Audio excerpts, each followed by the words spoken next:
the CEO of Amazon, Andy Jassy, attended a private screening of the Melania documentary at the White House. Amazon paid $40 million for most of which went to Melania Trump herself. And on Wednesday, the Washington Post, owned by Amazon founder and board chair Jeff Bezos, gutted its newsroom, firing 300 journalists. It is hard, Emily, not to see this documentary as a kind of bribe. I mean, absolutely. It just feels like Jeff Bezos knows which way the wind is blowing. I mean, his whole circle has changed, right? There's only two explanations for what Bezos did. He's either a bad businessman, which is hard to believe given that he started Amazon, or he understood that moving the Washington Post to the right would actually harm it. It is not entirely malpractice by Bezos that they have had a hard time making it in the last few years.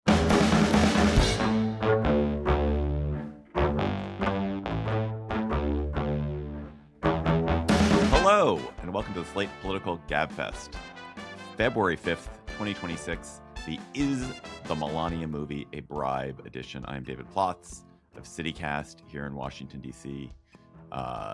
Still snowbound, still icebound, and man, this just such dismal news here in Washington around our own profession of media, but we'll get to that.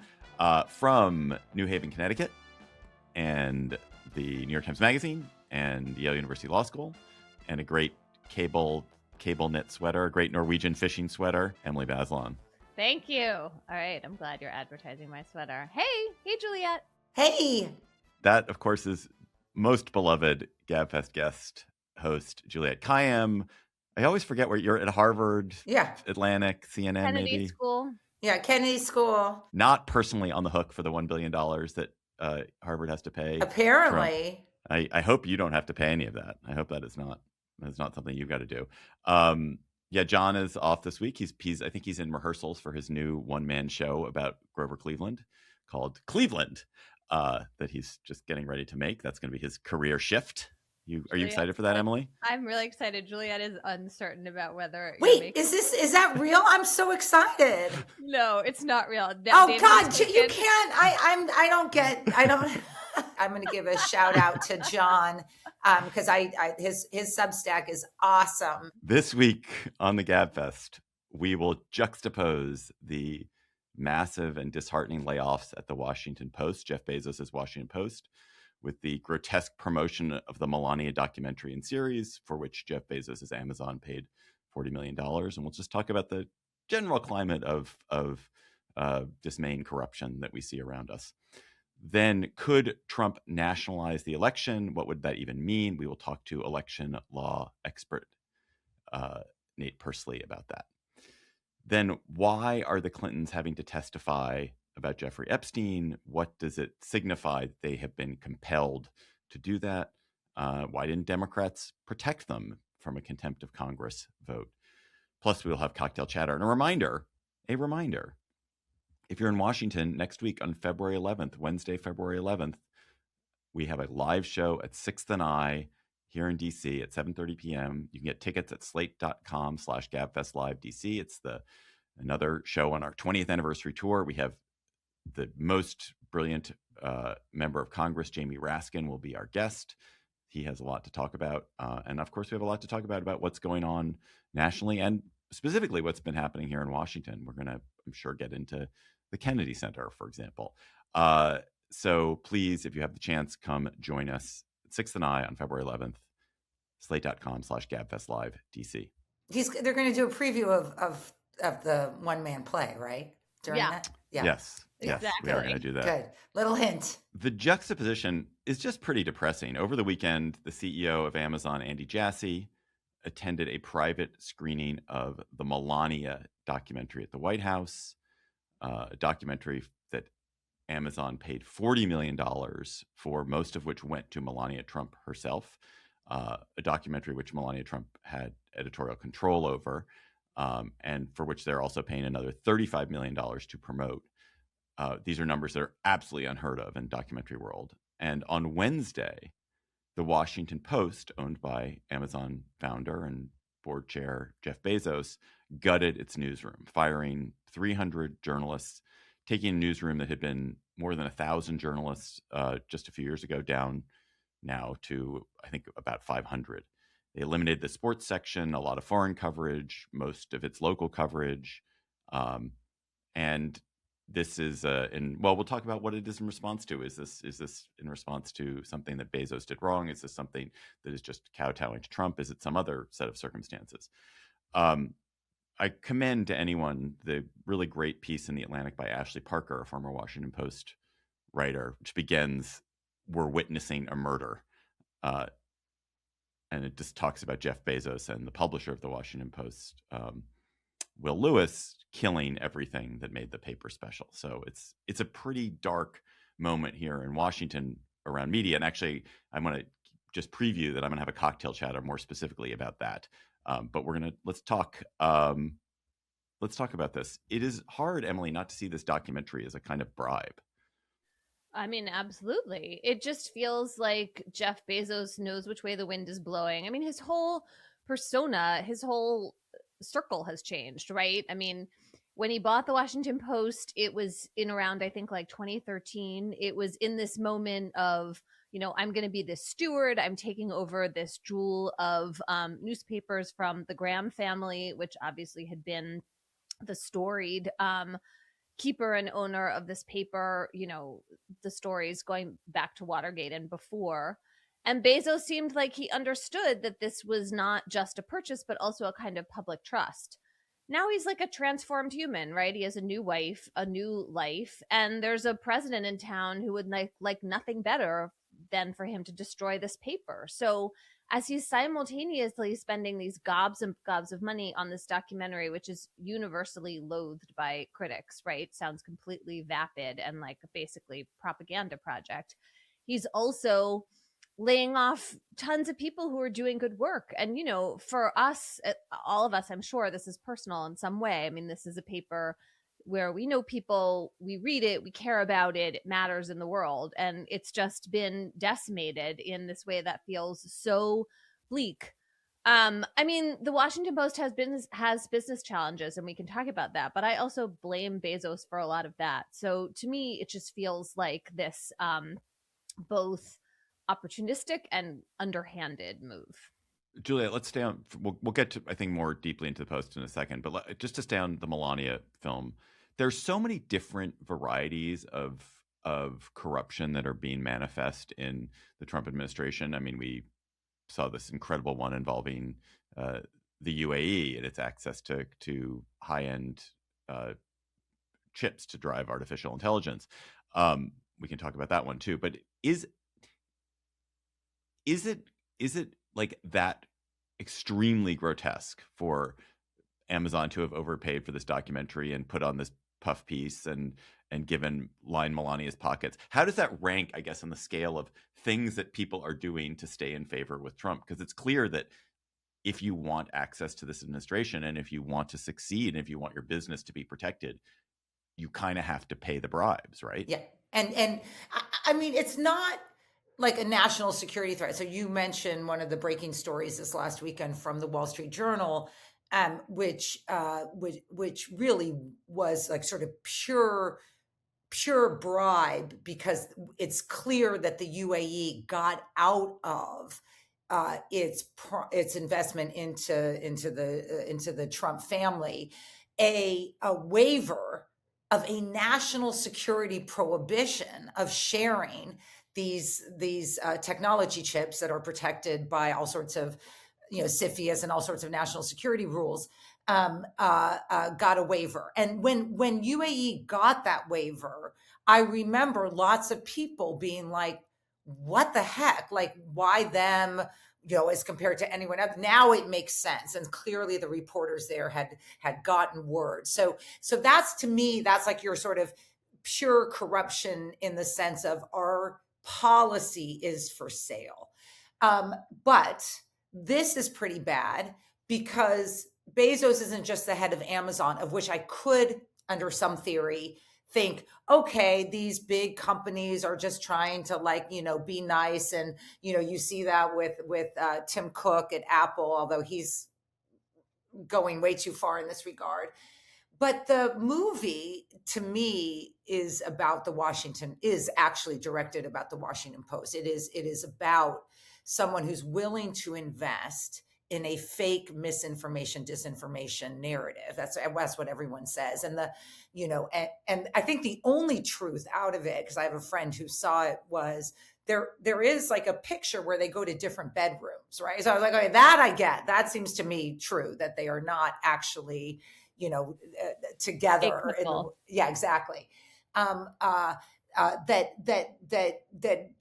Bezos invested in disinformation and at the same time destroyed through through various means much of the Washington Post. And I just want to say that, like, there's only two explanations for what Bezos did. He's either a bad businessman, which, like, is hard to believe given that he started Amazon, or he understood in his very secretive, like, he didn't even have the guts to, like, make a statement about these firings. He wasn't present at the day. I don't think Will Lewis was either. I think the I read publisher somewhere was absent. Yes. Yeah, the publisher was, own up to it, but that he understood that moving the Washington Post to the right would actually harm it, strangle it, in terms of, the way that subscribers, fled in droves.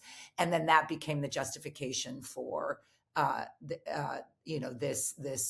these firings. So either he didn't understand the media market and didn't know how to pivot the Washington Post in the same way that the New York Times has been able to, but and the Wall Street Journal, but or he did it purposefully. Neither is good. I feel like what's happening to the Post is a tragedy, and there's a lot of self-inflicted wound in it, and I think a deliberate repositioning that you just described, Juliet.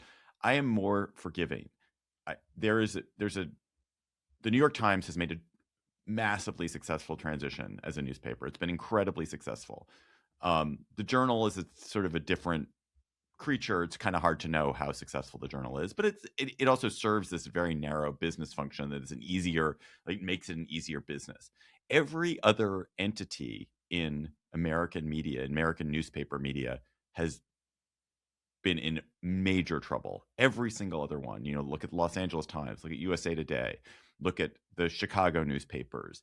Anybody that was not the New York Times, which is the national newspaper of record, and the Wall Street Journal, which is the business paper of record, has found this transition to a digital ecosystem incredibly difficult. And the Post got through that for a time. It got through that in the first Trump administration with a great leadership of Marty Baron as the editor, and with a solid backing from Bezos. And great journalism, right? Great political journalism. But it is not entirely malpractice by Bezos that they have had a hard time making it in the last few years. It is the changing nature of how search works. So that because AI now takes so much of what search used to do, where people look for some fact and it takes them to a Washington Post article. Now, so much of that is just like the AI summary at the top tells you the thing you're looking for, and so you don't ever go to the Washington Post. Has been driven down, traffic at most news sites by about 50%, and the changing nature of kind of like the Washington political journalism has also damaged. What Politico and Axios and Semaphore and Puck and all these places are doing has taken, huge chunks also out of what the Post has been able to do. And again, like, I'm not saying that they didn't make mistakes along the way, but I don't think it is as simple as Bezos is corruptly sucking up to Amazon and has deliberately driven the Post into a catastrophic state.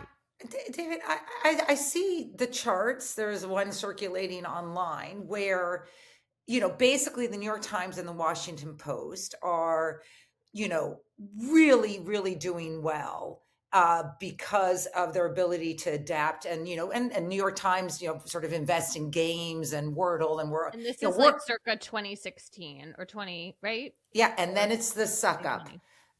It was whenever that was, and you see the Post can't find its mojo after that. So that No, but so the Post that can't is find its mojo starting in 2020 when there's no longer Trump agita for 4 years. And so it had served as a outlet for a lot of Trump agita. A lot of people were reading it because it's like, oh, this is great coverage, very critical of the Trump administration. Then Trump is gone. And so then from 2020 onward, it's sort of, what is its purpose? And it couldn't find it the way the Times, I mean, the Times has been brilliantly run. It's all Emily Bazelon all the time. The way that Emily Bazelon runs the cooking channel and the Emily Bazelon game, it just makes a difference for all I of have us. nothing to do with anyone's success. I would I'm just- play that. I would play Bazelon. Right.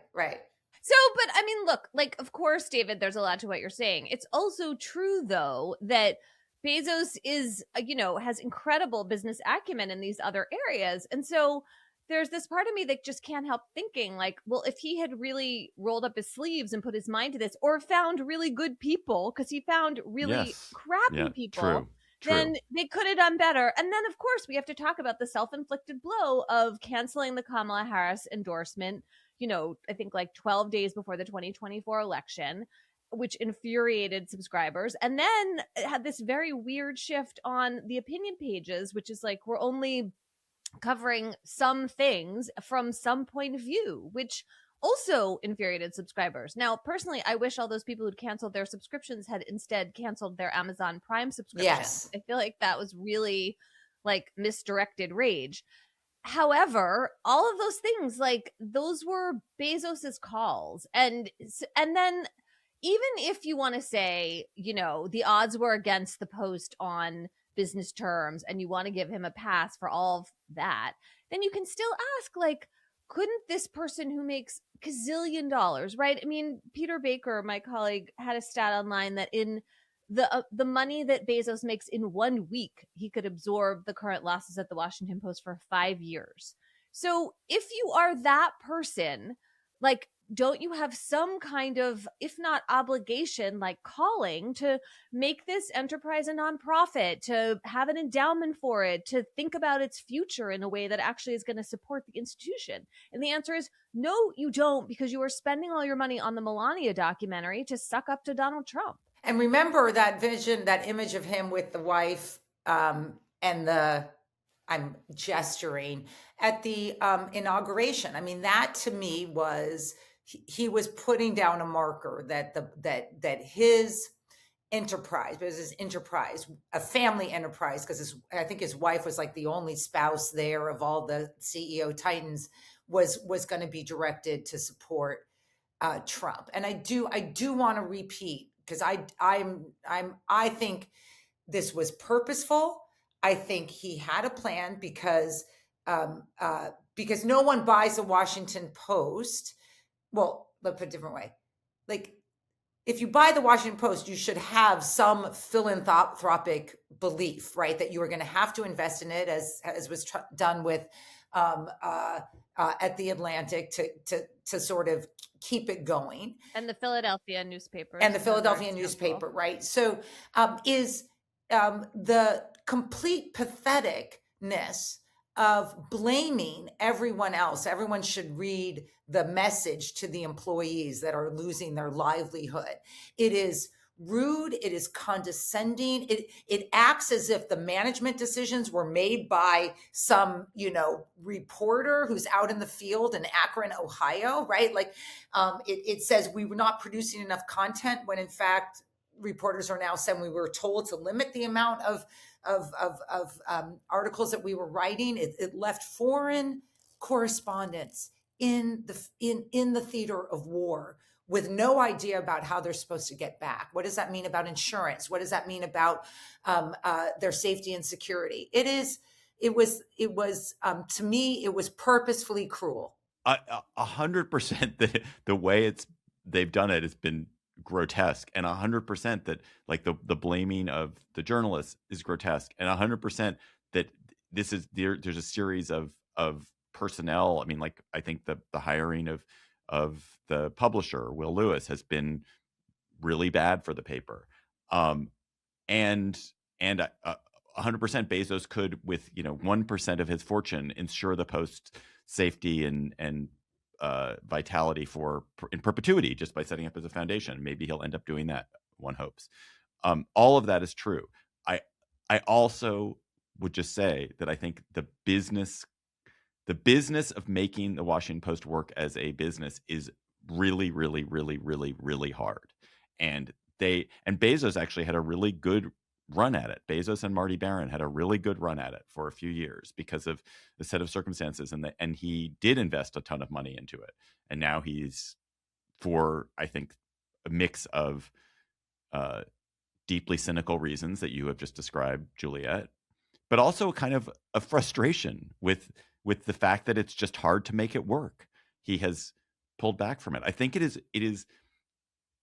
I guess I feel like that Jack Schaefer, our former colleague at Slate, describes the people who buy newspapers and the like as vanity press moguls, and so they do it from a sense of vanity. And I think Bezos's retreat from the Post reflects two things. One is the cynical thing that you have just described, which is that it's really against his business interest to have an aggressive paper that's on top of Trump all the time. That's number one. But the second is that he actually doesn't understand how to make it work. And that is a blow to his ego. And as a blow to his ego, he's just like, he doesn't want to deal with it. And I don't think he's as so much active as he is absentee. He's just like, this is not my problem anymore, guys. Sorry.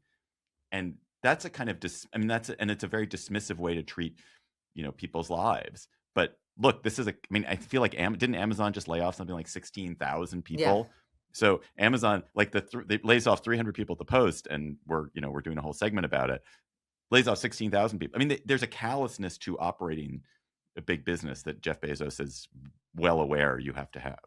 Yeah, I mean, this is all important to remember because basically, I imagine that when you buy a newspaper, you take on this larger kind of public charge, and you can't just treat it right. Like, it is reasonable to expect like one of the richest people in the whole universe to lose a lot of money on something that means a lot in the public trust. Doesn't mean you can't change it. Doesn't mean that every single sports article has to get written the same way. But there is just this way where this feels deeply irresponsible and callous, but also it's braided with the more cynical incentives that we can all see. And then it becomes like really pretty odious. But I mean, you're right. Like, there is this way in which the marketplace is an important discipline for, in lots of ways, right? And it's true about the media. The media has its nonprofit sectors, but it's largely like still a for-profit, or trying to be a for-profit set of businesses. And so I do recognize that even though I really do blame Bezos for this, like, there's another way of thinking about it, which is if you're losing more than $70 million a year, you can decide to cut your losses. I mean, that's the like super cold-hearted reality here. Yeah, I believe that if the Melania documentary, I mean, he does at this stage in his life, right? The idea that you are looking at return on investment only as a monetary thing is not necessary anymore. It's nonsensical. Also, we know it's not true, given right. So he invests in the Melania thing, and is willing to take that $75 million hit. And the question to ask is, why wasn't he willing to do that, or to pivot for the Washington Post? And it may be David's right. Like, they had a good run, couldn't sustain it. He's cutting his losses, or he's, embarrassed that this isn't working. Then sell it. Totally. Like, that would be the sort of next path. But he's not talking about cutting his losses. He wants to still control it. And that, to me, is like this more sinister side of this. I wonder, just in closing on this, so the two examples that one of you cited a few minutes ago, the New York Times and the Atlantic, profitable general interest publications that have really thrived in this transition, very powerful visionary leadership editorially, and also ownership that has been quite brave and really stood up for the right values. In both cases, the owners, so it's Laurene Powell Jobs at the Atlantic and the Sulzberger family. It's basically like they don't have other businesses that they're trying to protect. Like, that is their business. The business is the journalism. I mean, with Jobs, she has foundations, whatever, but she doesn't have some other alternative business that she's building. And I wonder if that's essentially for you to maintain your integrity. Because if you have these other pressure points, these other ways you can be cross pressured, then it's just going to be so hard to maintain a media outlet that has the challenging, contentious quality that a great media outlet needs to have, a great journalism needs to have. Well, look at CBS. I mean, and ABC. Yeah, I mean, when you but have, especially CBS. Yeah, I mean, when you have entity that is just 10% news and 90% other stuff, it's just going to feel very, very different. We're joined by Nate Persley, law professor at Stanford and one of the world's living authorities on election law. It's shockingly early at Stanford right now, but time waits for no man. Nate is available at all hours to explain election law crises. So if anyone can explain what Trump means when he says that he wants to nationalize the election, it is surely you, Nate. So what does he mean? Well, I think you need a psychologist for that rather than a law professor or political scientist. I'm not sure I can tell you what he means by nationalizing it. I can only say that the president doesn't have the authority to nationalize elections because, under the Constitution, the state legislature is the primary regulator of elections. But what's he getting at? Like, what's his chief frustration here? One theory of the case is he's talking about the SAVE Act, which is about ID at the polls. And another is that he's talking about a federal takeover of state and local elections, which is obviously a very different creature. Well, that's right. I mean, I think that the action that was taken in Fulton County this week to sort of seize the votes to kind of try to prove that the 2020 election was fraudulent, that was a kind of forecast for what's to come. I mean, I'm not positive what he's talking about, except since he talked about 15 states being the ones that he thinks are problematic, that suggests that somehow the executive branch is going to, take over the elections there or somehow otherwise be involved. I mean, I don't think, I mean, he certainly supports the SAVE Act, which is, as you mentioned, would be a national law passed by Congress, signed by the president, that would require proof of citizenship in voting. But a lot of the signs from this week are sort of less formal. It's sort of going into these states that he considers to be repositories of election fraud and trying to use the weight of the federal government to take over the systems. I think we should take him seriously, given January 6th. I'm not trying to interpret him in the sense that I know exactly what he means. And so I have two questions. One is, isn't it just, I mean, this sort of theory of putting ICE out or putting federal authorities out to essentially not steal the vote, but intimidate the vote? And then what are your thoughts about a pushback? Like, I mean, what mechanism is there to simply say he doesn't need to do anything? We know what he's going to do. Can we do something in response beforehand? So not only Donald Trump, but even Steve Bannon this week was talking about use of ICE in order to surround polling places. Let me start. In the many years that I've joined this program before elections, my role generally is to try to lower people's blood pressure. It's becoming increasingly difficult to do that because these threats, I think, are new and uncertain. Having said that, it is going to be very difficult for the federal government to, say, target all of the potentially competitive congressional districts in the upcoming election. I think there will be confusion that we're already seeing and attempts at intimidating on a sort of larger scale. But to actually prevent people from voting in those places is going to be difficult. And because we don't just vote on one day in this country, right? So whether it's vote centers or mail voting or other ways of voting, the idea of a federal takeover of elections, even in 15 states, would be a massive enterprise. I loved it when you came on before the 2024 election, Nate, because you sort of did a really nice typology where you kind of divided up things to worry about and things not to worry about. So we've now had 2 years or almost 2 years to think on that. And there's a whole new set of potential threats, in part because Trump is now president, not outside of office, and so his capacity to deploy the federal government is greater. So as you look at forward to 2026, sort of set aside Trump talking nationalize, like what are the things that feel like they could be threats, and what are the things that feel like people are getting agita and they shouldn't? So I think I'd break it up into three categories. The first has to do with the I voter love it. registration. I love when people go, good. All right. This is my law professor mode being turned on here, which is that I think there's problems with the or issues to think about with respect to the voter registration system, then particularly mail voting because that's been targeted, and then finally election day voting, in-person voting. So with voter registration, I think the concern right now is that you've got lawsuits against 24 states by the DOJ to have them turn over their voter rolls, often with sort of sensitive private data in there. The actual turning over of the rolls is not the concern, but the worry is that this will be used in order to match with some other, say, Doge database in order to try to find people who are ineligible. And we know everyone who's done this kind of matching knows how rife it is with errors. And then, if there are discrepancies, not only would it be used to cast doubt on the election system, but also that you could see people's status being challenged at the polls or something like that. So that's on the voter registration side. Second, with respect to mail voting, of course, this has been an area that President Trump has been going after for years now. I think it's a concern because mail voting not only is an area where the federal government actually does have a big role, right? The U.S. Postal Service handles, let's say, 20% or more of the ballots in this country. I often say that we don't have a national regulator of elections in this country, which is true, except the Postal Service actually might be that agency.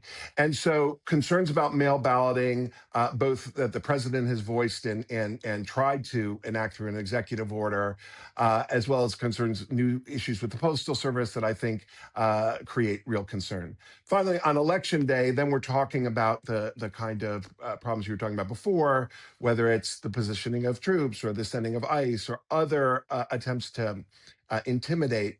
I tend to think that's going to be more of a kind of Sturm und Drang before the election, and that this is really an attempt just to make people concerned about what the polling place might look like, but actually to pull it off is going to be very difficult. Among other things, it is illegal under federal law to have troops outside polling places. Now, how far outside they could be, et cetera, is an issue. But I think that we're going to spend a lot of time thinking about that, but I'm not sure it's going to materialize on Election Day.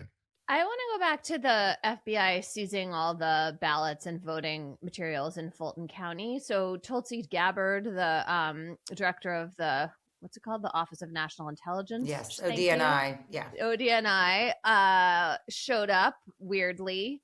And so there's sort of one worrisome thread of this has to do with this kind of mysterious role that she's playing, like she's supposed to be thinking about foreign influence on elections. There's no evidence of that regarding Fulton County.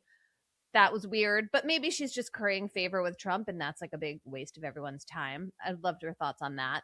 But my second question, the thing that's worrying me more, is this, I think, kind of legal opening for the very MAGA-dominated state board of election in Georgia to potentially take over the Fulton County system. There is some kind of legal provision for that. And that seems like maybe it could be part of what was going on here. And I just wonder what you're making of all of that. I don't know whether that is the reason for I mean, look, I think the reason that they seized the ballots in Georgia is that it's trying to prove the narrative from 2020 that that he actually won Georgia and that there was fraud there. I remember he did call up Brad Raffensperger and say, "Find me whatever 2,000 votes." 12,000. Yeah. Oh, 12,000. Sorry. Yeah. And so I think that it is just part of the larger attempt to cast doubt on the electoral system and to vindicate the argument that the 2020 election was stolen. Now, what would that be a predicate for? I think it's a predicate for not just stuff that might happen in Georgia, but really all over the country to say, look, frankly, he mentioned Detroit, he mentioned all these other Democratic cities, right? He's saying these cities are running corrupt elections, therefore the federal government has a role here, and we'll go in and run the elections, whatever that means. Now, let's be clear that there are some times when, say, the Department of Justice is involved in local election processes, right, through observers and through enforcement of the Voting Rights Act, right? But it's always to kind of protect the right to vote and to have prevent discrimination and other concerns about voter intimidation. That's not what's happening here, of course, but it is under the theory that the vote is otherwise fraudulent. I mean, the Gabbard thing is so bizarre. I mean, partially because she was there and she's in her black jacket, and there's, rumors that, or reporting that they called Trump during it, but allegedly didn't talk about the case. But it's interesting. Trump yesterday denied sending her. She was asked in an interview, why was she there? And he said, I have no idea. I can't, the psychology of him, I guess you said you should be a psychologist, but like, what is going on here? Like, I mean, in other words, when he's sort of directly asked about it, is it just plausible deniability, or do you think that she was truly freelancing? Well, Carolyn Levitt was also asked about this, and she said that that she's a member of the cabinet who's concerned about the issue of election fraud, and this is a whole of government approach to try to get at this. I mean, we should pause to just highlight how concerning it might be that the director of national intelligence, which is principally there to deal with foreign threats, and spying, is now involved in trying to prove election fraud in 2020. Now, this is. To say unprecedented is to insult precedent, and I think that we it is a sort of strange feature of this, but it was just another way that these norms have been degraded over the last few years. My suspicion, and we may find out, is after two courts did not allow this, I think you got a magistrate, an out-of-state magistrate or someone, is that she probably made representations about foreign intelligence influence. And I am very curious what she was willing to put on paper. Well, so, I mean, I don't want to give it too much credence, but there have always been conspiracy theories about foreign influence over voting machinery. Venezuela comes up every so often, Iran, China. I mean, there were so many different conspiracy theories in 2020, some of which did involve foreign intervention. Most of it had to do with conspiracies related to voting machines. And so in theory, that could be the sort of hook for the DNI to be involved. How much should we worry about the loss of experience and brain power among election officials? That so many of them, there are reports that in the West, half of all election officials have sort of left their posts in recent years, because it's just seems like a miserable job in all respects, and not even a job sometimes. So how much is that loss of experience and capacity going to matter to the conduct of the election? I think it's worrisome both as a symptom and as a cause of other things, right? So as a symptom, as you suggest, that it's not just that they're leaving in droves, it's what they say when they're leaving, which is that they fear for their safety, they're being intimidated. You can imagine what the social media feeds of these folks look like. I've actually listened to some of the voicemails of some of these election officials and the creative death threats that they're getting. And so that's just concerning in and of itself. And then there's the sort of public administration question, which is, can, in this incredibly intense environment with such scrutiny, how do we want novices running the election? And I'm a little bit encouraged, just from dealing with election officials, that the people who are filling in for those who are leaving are not total newbies, right? For the most part, in the large jurisdictions, you've got people who've been doing this for many years.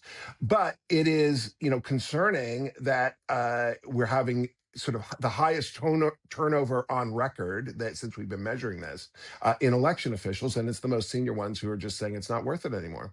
Ned Persley, law professor at Stanford, always so clear, and so you did lower the temperature a little bit when you come on the Gabfest, sort of. Yeah, so consider me the podcast statin or something here. That's my role. Maybe you didn't. I guess you didn't. Calming voice nonetheless. Bill and Hillary Clinton will be deposed by James Comer's House Oversight Committee about their relationship with Jeffrey Epstein.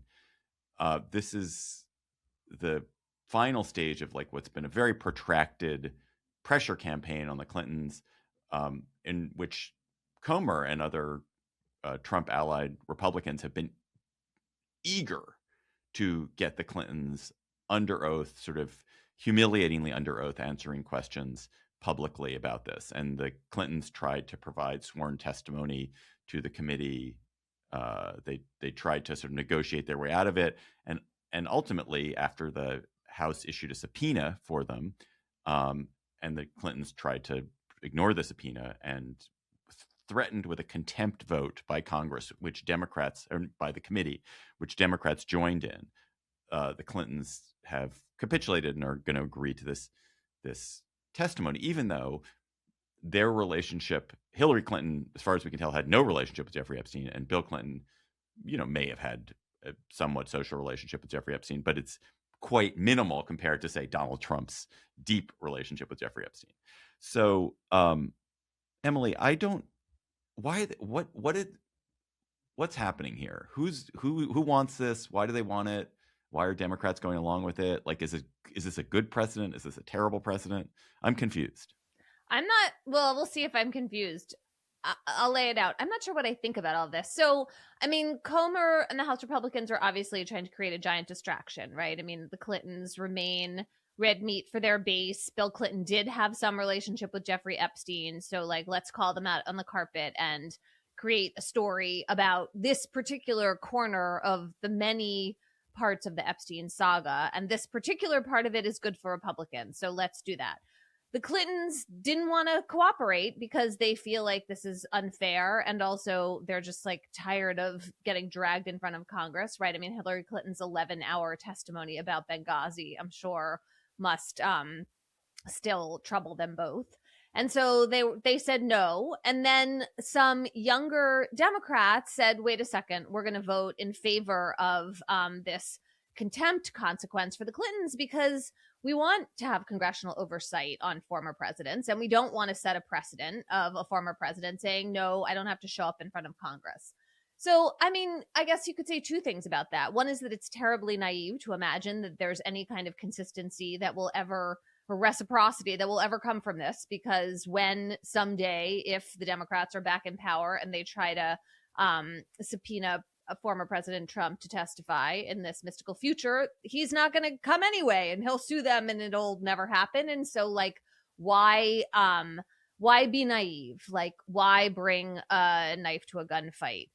On the other hand, you could argue that it is still a good talking point in that eventual moment, that there will be this inconsistency and hypocrisy that the Democrats can talk about. And then I suppose you can also just say that, like, from the point of view of the principle of congressional oversight, it is correct that Congress should be able to call the Clintons in this context, because there is a question about Bill Clinton's relationship with Epstein, and that to talk about how, well, there are lots of other people whose relationships one could be curious about, including, of course, Trump's. Like, okay, fine, but that's a sort of whataboutism that just isn't relevant to whether the Clintons should have to appear here. I don't honestly just don't know what I think about it. Juliet, do you have a take on I love it. I think this is going to backfire, and it's not going to backfire in 2 or 3 years when Trump is no longer president, because no one's going to remember any of that. So all that's here's what. There is no other hearing that is going to be 24/7. Every news channel is going to watch a hearing about Epstein, and the Clintons are smart enough to take advantage of that. I really think. I mean, I think, they didn't want to do this, but now that they're going to do it, it is going to be I mean, Bill Clinton is a little off sometimes, but he's still very good. He's older. He's charming. He's not disgusting. He's not going to be, I think that most Americans don't really remember him. A lot of Americans don't remember him. I hope his opening line is something like, "It is true that I went to the island, that I mentioned 16 times in what is released, far shorter than Donald Trump, who has been mentioned 22,000 times."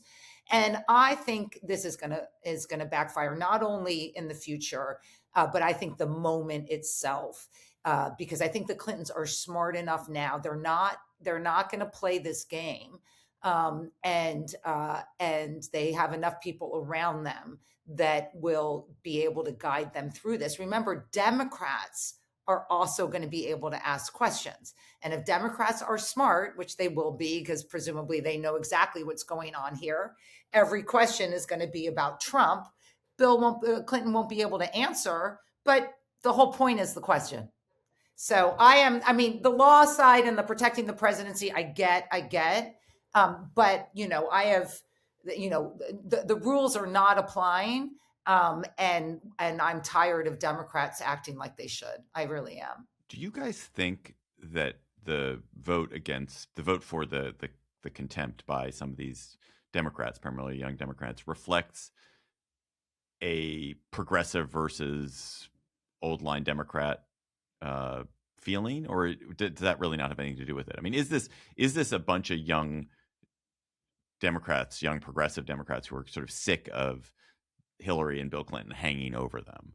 My sense is that, and I feel this way too, is who's ever going to go down with Epstein, I don't give a damn what their party is. I mean, you are either a pedophile, you were either knew exactly what was going on, or you're, what pedo adjacent, I heard someone say, which is like bad enough. Like, I mean, and I have that attitude now. And I from what I can see, I'm not sure what was happening with Bill Clinton, but I am pretty convinced that Democrats will use this time to make it clear that whatever you think about Bill Clinton, he was president 20, however many years ago, the person there now, and his wife, let's just be clear here, and the people around them, including various cabinet secretaries, and the people sucking up to them, including, the heads of law firms who are no longer the heads of law firms, all of them need to go down. And I'm that way too. I don't care if you're a Democrat or Republican. You don't get to be a pedophile. I don't care what you are. Or rapist. Sorry. That's my very not subtle attitude about this whole thing. Or just to be fair, or maybe fair is the wrong word, a little more complete, like the adjacent part of it's important too. I think that's right. It's not that we have proof of criminal activity. It's that it just seems like everyone had some sense that there were a lot of very young women / girls, underage girls, that were part of this, and it did not trouble them. Plus, some of it's happening after Epstein was found to be a sex offender the first time. Yes, that is, and then it just puts some decisions in perspective. So I think there should be an area to that. Brad Karp, at Paul Weiss, his decision to bow before Trump, before even challenging an executive order going after the law firm, before even putting up a fight, it's making more sense to me now, honestly, because Brad Karp is all over Epstein. And he had to resign today. I guess last night he resigned. Have you guys enjoyed watching various famous people sort of twist as they try to explain why they were cavorting and flirting and sucking up to Epstein, where you have Richard Branson or Peter Attia. Elon Musk. Don't forget Elon Musk. Brett Ratner, the director of the Melania film. I mean, the Richard Branson was talking about telling Epstein to bring your harem, and then saying, referring to adult women. It's like, I don't know. Yeah. I guess I've had the sense that what has happened with this huge document dump has actually been a distracting attention about Epstein away from Trump, that it's put it on all these other people. It's no longer sort of like Trump's relationship to Epstein. It's now all these people. Do you think that Juliet is right that the Clintons can use it to refocus things on Trump, or has this story sort of moved beyond Trump? I like the idea that they will try. I think it will create some tension at that hearing. I'm trying to imagine how that will play out. But I generally think you're right about how now the taint of Epstein has been kind of diffused. The other thing is we have to talk for a second about how the Justice Department released these files with photos of the victims, like nude photos of the victims. That is like a breathtaking lapse to me. I feel like that is the headline here, that, after all of this effort to review these documents, these 24 hours shit, like just this whole, like, we're working so hard, we are racing to meet this deadline, and then they blow the most basic protection for the victims. Like, that is really upsetting. Yeah. Todd Blanche, the Deputy Attorney General, it's interesting because the Attorney General has not been as front and center as Todd Blanche has been on this. And he's this is sort of a side story, but he's one of the more fascinating to me, Trump inner circle people at this stage, because he did not start as that. And when you watch him on TV, his excuse on the Sunday shows was everyone's allowed to have a little bit of fun, or it's not a crime to party with Epstein. Like, you know what? I actually think that's wrong. To me, it just shows that the Department of Justice is simply not an honest, never, under this administration hasn't been, but that the non-pedo adjacent people, not we as in Democrats, but the non-pedo adjacent people have to get this story out. In every way possible. And that's why I think the hearing will be really interesting. Let's go to cocktail chatter. For my birthday, we had a martini and pizza party for me, because I love nothing more than martini and or pizza. And so I had a lot of martinis this week, and I was extremely chatty. But I wish that you guys had been there to have martinis with me.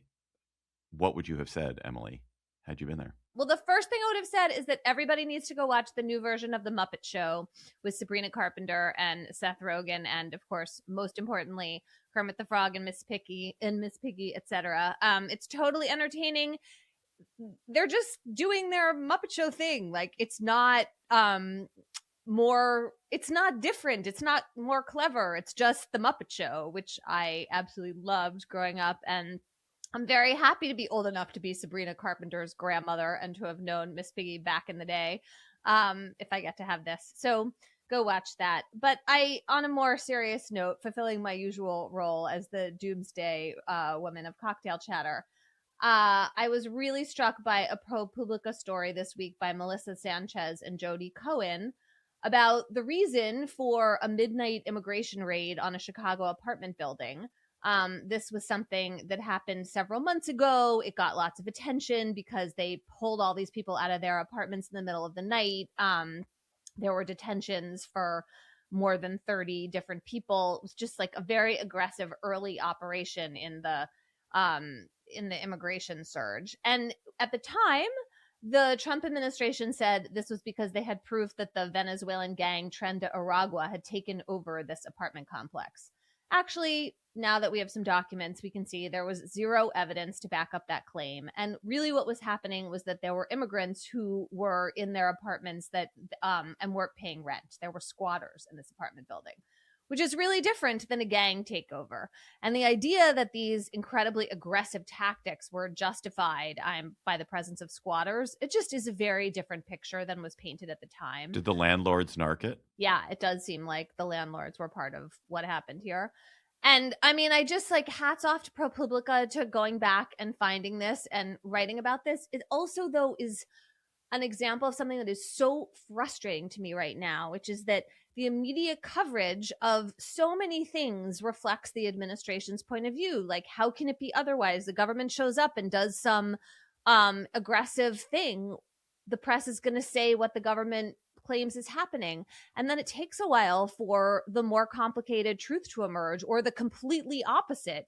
set of facts from what the Trump administration claimed. And at that point, it's like hard to even remember. But that story would have played out very differently at the time if it had been clear that these gang allegations had no evidence to back them up. Juliette Kayyem, you must have a jollier chatter. Kind of. So I'm going to start. No. I'm actually like sort of jaw dropping that you saw it, and which is why I like you so much. And now it's like I just literally wrote it down with a question mark.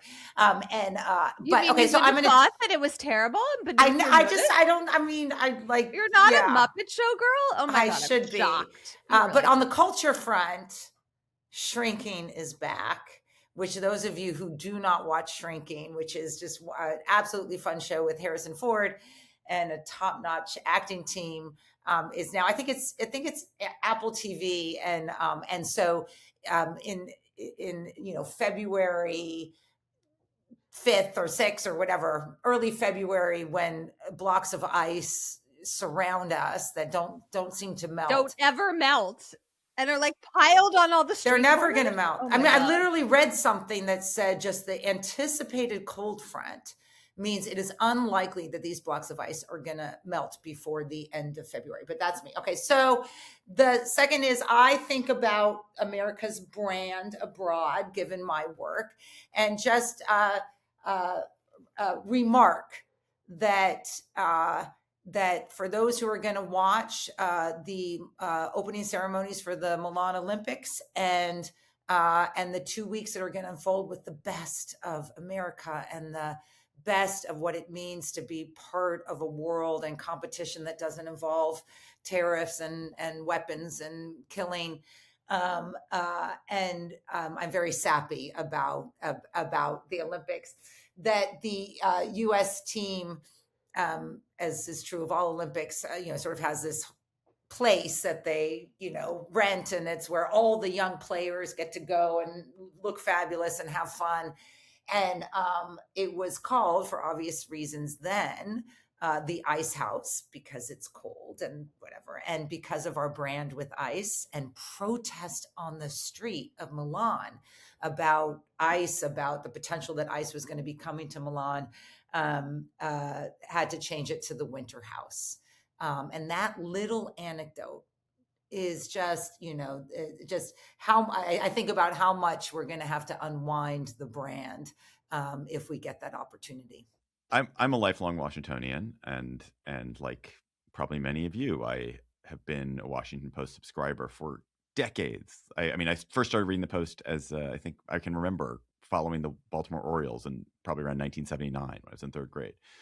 Followed their great sports coverage of the Orioles and that team, and since then, I have read the Post faithfully. I have a lot of friends that work there. I continue to think it's a great paper, but obviously what's happened there this week has been devastating. And as a Washingtonian, I know that we need great local journalism that holds the mayors to account and sports team owners to account and police chiefs to account, and that like revels in what's great about the district and its environs, and also exposes what's bad about it. And there needs to be great journalism. And I'm proud to say that as the CEO of CityCast, I also am in charge of CityCast DC, which is the DC manifestation of CityCast, a daily podcast hosted by Mike Schaefer and Bridget Todd, a daily newsletter. We have about 50,000 people who are reading and listening to what we do in CityCast. And I'm even more proud to say that our parent company, which is the Graham Holding Company, which is also the company that owns Slate, and is the Graham of the Graham family that owned the Washington Post before Jeff Bezos bought it. They are really committed to ensuring that Washington keeps great media and keeps great local media. And so what they and I have agreed on is we're going to immediately staff up and significantly increase what we're doing in CityCast DC. We're hiring immediately 4 journalists, and we're going to take journalists who can own some of the beats that the Post won't be able to cover or won't be able to cover as well, but that the city needs. And we're going to start to supply the important local news gathering, local journalism that Washington, D.C. as a city needs. And we're good. It's just a start. our goal is to become the biggest newsroom, the most essential newsroom, local newsroom in DC. That is our goal. This is a step on the way, but we think it's important. We think we can build a really good business around it. But we need great journalists to come work with us. So if you're a great journalist, maybe laid off by the Post, or maybe still at the Post, or maybe doing something else, but you have a yen to cover DC, get in touch with me. And if you're somebody who cares a lot about local journalism, I urge you to pay attention to what CityCast is doing and to become a subscriber to our newsletters, a listener to our podcast, and if you feel even more committed to becoming a paid member. But the most important thing is, like, we've got to maintain journalism that holds institutions and the city to account, and that celebrates the city as well. And we're going to do that. We're going to do that at CityCast, but we need your help to do it. That's my chatter. Bravo. Love.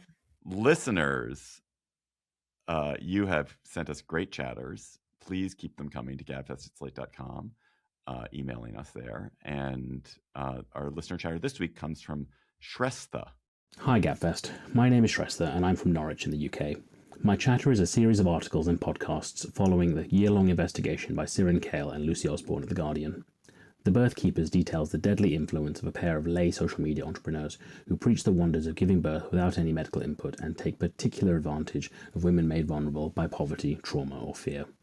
The Free Birth Society develops from an unlikely pairing to festivals held on palatial estates, quietly ignoring or actively silencing the pain, suffering and death of women and children that the story itself can't completely contain. A cursory search reveals in probably similar cases. Cults, Trumpian arrogance and disinformation come together and raise questions about both the ethical and legal limits of personal responsibility and the start of influencer liability. I've been telling people, if you want to feel the horror of the story, read the article, and if you want to be angry, listen to the podcast, although there's plenty of both emotions to go around in each, and maybe even a little joy in the vital light journalism shines. We're not the only Slate podcast that you should listen to this week. Death, Sex, and Money, Anna Sale's wonderful Slate podcast, has a interview with George Saunders, the wonderful novelist. He has a new novel out that my brother just gave me for my birthday, Vigil. And Saunders comes on to talk about what it was like to be raised in a family of younger sisters, and Emily, you were also raised in a family with younger sisters. This well, is you were true. not a brother, but how 4 girls in the Bazelon family. George Saunders is the Emily Bazelon of the Saunders family.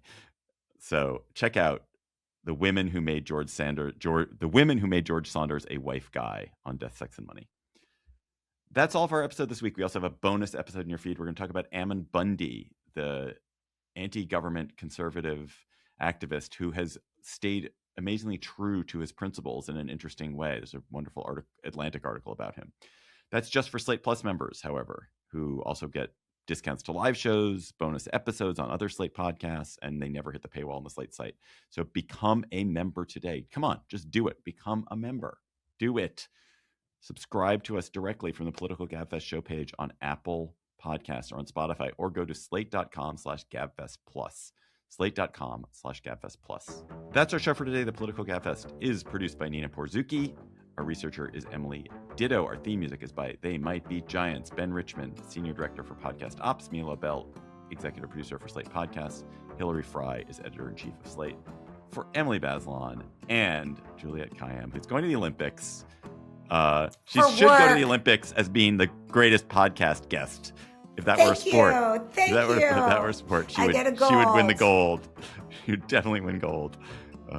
For Emily and Juliette, I'm David Plotz. Thanks for listening. We'll talk to you next week.